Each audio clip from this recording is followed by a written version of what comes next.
What's up mga ka-dreamer? So another day, another cooking series again. Ay iba. So for today, magluluto nga pala tayo ng chicken adobo with gata. Okay? As you can see, mukha siyang chicken adobo lang. Hindi ko alam kung anong nangyari, pero tignan natin ano ba yung prosesong nangyari. Bakit naging ganyan? So ayan na nga mga ka-dreamers, mula na natin ang pagluluto ng chicken adobo with coconut milk. Coconut milk ay for the go! So ayun na nga, nilabas ko na ang chicken natin from the fridge para ma-defrost na natin. So by the way, dyan ay na-defrost ko na yung chicken. So ang ginawa ko lang ay nilagyan ko lang siya ng hiwa-hiwa kasi mamaya ay ibababad natin siya sa toyo bago natin siya tuluyang lutuin. So, as I was saying, ay iba. So, ibababad na nga po natin yung hiniwa nating chicken kanina sa toyo. Pero bago yun, kumawa muna tayo ng ating pagbababaran. So, ano ba yung mga gagamitin natin sa ating pagbababaran ng chicken? So, una, kailangan natin ng 200 grams na, 200 liters. Liquid nga pala yan. For the go ang person. So, 200 liters ng toyo. Lagyan natin ng hiniwang bawang at sibuyas. Mga ilang praso ba yan? Apat na bawang.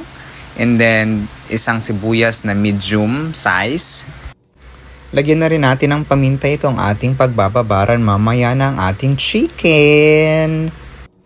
At dahil nalagyan na nga po natin ang paminta, ay isunod na po natin ang 2 kutsarang asukal. At tignan nyo naman po ang lagayan namin ng asukal. Nesquik, yan po ay naubos naming Nesquik. Ay iba naman po ang mga person, pero iyan po ay for the go na. At dahil iyan po ay, yan lang naman po ang kailangan natin para sa ating pagbababaran mamaya ng ating chicken. Hindi ko nga po alam kung bakit ko pa nilagyan ng asukal, hindi ko na alam kung ano magiging lasa niyan, pero iyan ay okay na. Ilagay na natin yung ating chicken dahil naman tunaw na yung ating sugar. So pag nilagay nga po pala natin yung chicken ay kailangan po natin itong baligtarin para kumapit po yung ating toyo, both side po ng ating chicken. At pag nagawa na nga po natin iyan ay let it sit. Ay iba, pinaupo ang chicken. Ilagay natin sa ref for 30 minutes. And that's it. 30 minutes is over. So simulan na nating lutuin tong chicken adobo na ito. And then, so ang gagawin lang natin, magpainit na tayo ng kawali. So, at dahil mainit na nga ang ating kawali, ay maglagay lang tayo ng kaunting mantika para lang hindi manikit yung chicken natin mamaya. So, ang gagawin lang natin sa mantika, spread lang natin dun sa kawali. Spread ang mantika ha, not your legs. Sorry, nadadala lang. So, ayan nga po, ready na yung ating chicken. Nababad na po natin siya for 30 minutes. Ang gagawin lang po natin ay ipiprito po natin siya ng 5 minutes using low heat. Okay? Both side po yun. 5 minutes, both side, low heat. So, habang niluluto ko nga po itong chicken ito, piniprito ko itong chicken na ito, ay hindi ko po naiiwasang mag-isip kung iyan po ba ay kung ano po ba ang magiging lasa niyan chicken na iyan. Iyan pa naman po ay pambaon namin bukas sa school. Yan po ay hindi namin ulam ngayong gabi. Yan po ay ulam namin sa school. So hindi ko po alam kung iyan po ay pwedeng lutuin, ay pwedeng kainin, kung ano man magiging lasa niyan. Pero kung ano man po magiging lasa ay for the go na iyan. Wala naman kaming magagawa at iyan na lang ang natitira sa aming fridge. At dahil nga po naprito na natin ito ng 5 minuto ay kailangan na po nating baligtarin. Pero bakit nga ba ganun? Habang pinapakinggan ko yung boses ko dito sa recording, bakit lumalabas ang accent ko doon sa aming lugar, sa Daraitan? Bakit ang accent ko dito sa voiceover ko ngayon ay parang accent ko sa Daraitan?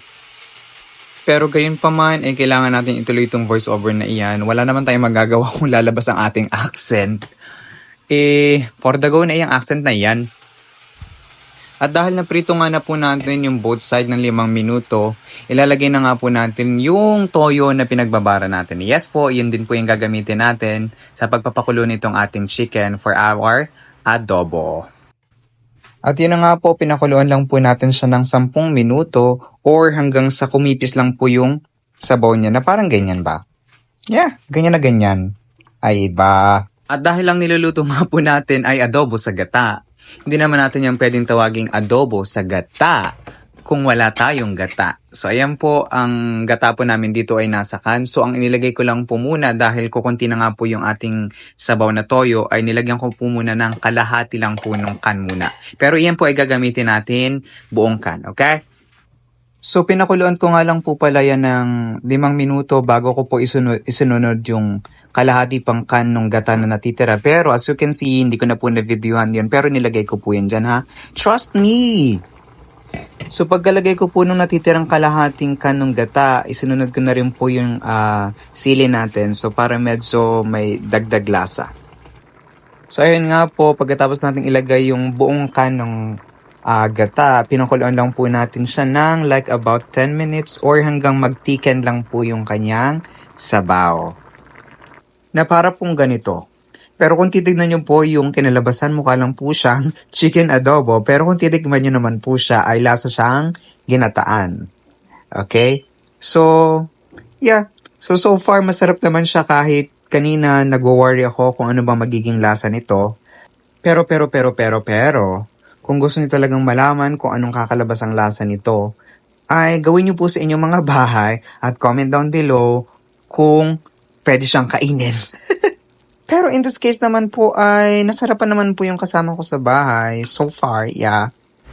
But mukhang kailangan ko nang bumalik ng Pilipinas dahil kung ano-ano na lang naisipan kong lutuin dito sa Amerika. Pero no, madami tayong utang na kailangan bayaran sa Pilipinas kaya tiis-tiis muna dito. Hintay na lang kung kailan tayo makakain ng lutong bahay na gawa ng ating mga magulang. And that's it for today. Thank you for watching. But don't forget to subscribe, hit the like, and the notification button para updated kayo sa aking mga new videos. Again, thank you for watching. Bye-bye!